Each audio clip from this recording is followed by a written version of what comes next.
Hey everybody, this is Captain RL, Southeast Georgia, Northeast Florida. Hey, it's trout time. The problem is the wind right now. But it was nice over the weekend. Today is, I believe it's December 1st. I think it is. Yeah, it's December 1st. So, top producers this past week, Captain Josh and me, we got to go a couple times, and we had to go on the new moon. So it wasn't real fun, but it did produce, especially at the top and bottom of the tides. Did produce a few fish. No knockout killer, slam it to it days. We hit the day before and the day of the moon. So day of the moon, we decided to go, and it was 35 that morning at Hickory Bluff. So we said, we'll just wait till low and go. Well, by then it was blowing about 15 to 20, and the water really never did clear up. But we were able to catch just a few fish. So right now what has been producing, it's just the same stuff. So everybody knows this one. And this is just a Christmas tree sickle-tail jig. Now you can't really see the exact color of it, but it's a smoked color, but clear with Christmas tree glitter. Just all sorts of color glitters in that. That's a killer bait. I've got it on a Bass Assassin shad head. I've put bigger red eyes in that it comes with, just to give a little reflective on it. And everybody's different about what they use and what they tie. This one's tied on with a loop knot and 20-pound fluorocarbon, just in case we get run into the shells by a redfish that we really aren't looking for, honestly. We're not looking to catch red this time of the year. We'd rather just catch trout, although, not complaining, but you get what you get. So you gotta be prepared for that. So we use 20-pound fluorocarbon. I get it, the fish can't see the line. Believe me, we know this. And if you think the fish can see the line when the visibility is 2 or 3 inches, they can't see the line. You're lucky to find the damn lure in front of them, let alone the line. So that's why we go with that heavier fluorocarbon. They ain't gonna see it either way, so it don't matter. But go with something 20-pound. I mean, I do. And then, of course, also, we're fishing slip floats. I have another one I'll introduce next week, but this one's a Thill 8-inch. It's the 8-inch Thill.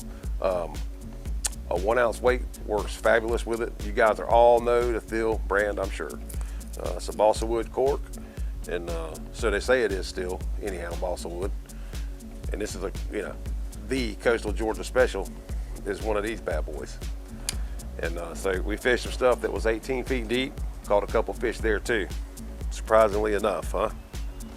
And some very big sheep's head at 15 feet as well on some stumps. So that was fun. And let's see what else. We got the, everybody's gonna know all this stuff, but as far as small popping corks, conical shape, small popping corks, it's hard to beat the Bomber Paradise Popper. I mean, that sucker's loud, man. It's loud. The wind can hit the line, and that thing's doing its thing.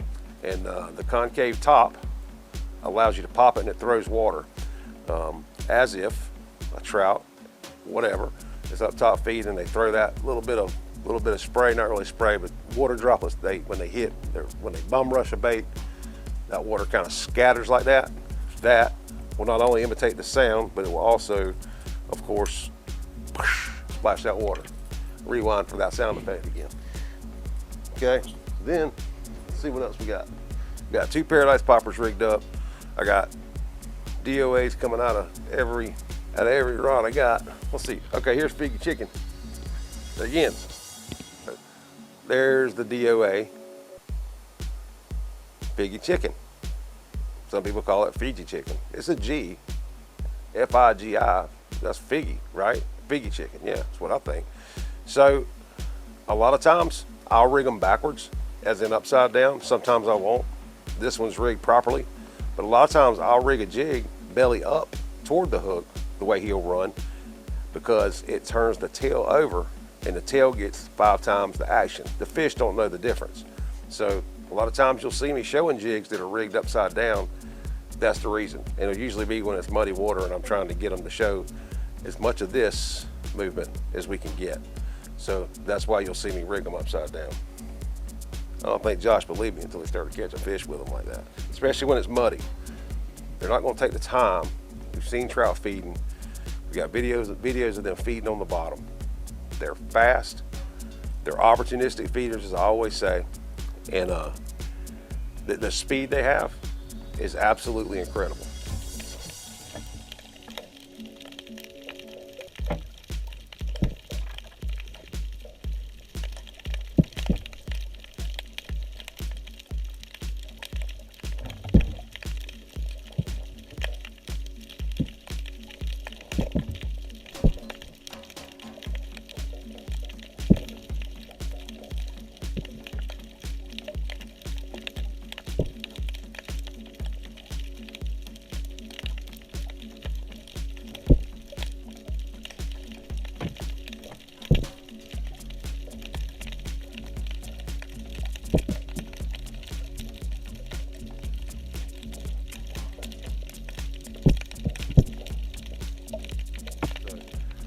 They're gonna hit that jig with tremendous power, and they're not taking a look at that. They see it coming, and it's like that. So they're not gonna check and make sure it's rigged upside down or rigged straight on the hook. But what they will see is that tail coming, especially in chartreuse. Yeah, makes sense. There's another one. Now this is on a shad head Bass Assassin quarter ounce, excuse me. And this is a jig Josh got in a box of jigs from a guy in Louisiana. So I'm not sure about the color or the name of this one, but it sure is pretty. It's really hard to see it, but it's a pretty jig. And it has circulars cut in all the way down. It's textured with circulars. And it looks kind of like a DOA, except for the body's not smooth. It's got circulars, radial cuts. This coming week should be much better when the wind quits. We get into Wednesday and Thursday of this week, so that'd be what, 4th and 5th, 6th. We got a tournament coming up, Toys for Tots, Bill Jacobs tournament at Blythe Island this weekend, Saturday. We've got that coming up, and but the end of this week, I think toward the end is gonna be real good. Once the wind lays down a little bit, quits pushing too much water in here. Fish can still be caught, obviously, but I try and fish the best conditions we can in accordance with the time that we have available to go and do it. So I think any time after, we got gale force winds tonight and tomorrow, maybe even pretty hard winds even on Tuesday, and into Wednesday it starts laying down. So we'll be looking at Wednesday on. So we'll keep you updated. Appreciate you watching. Fish on.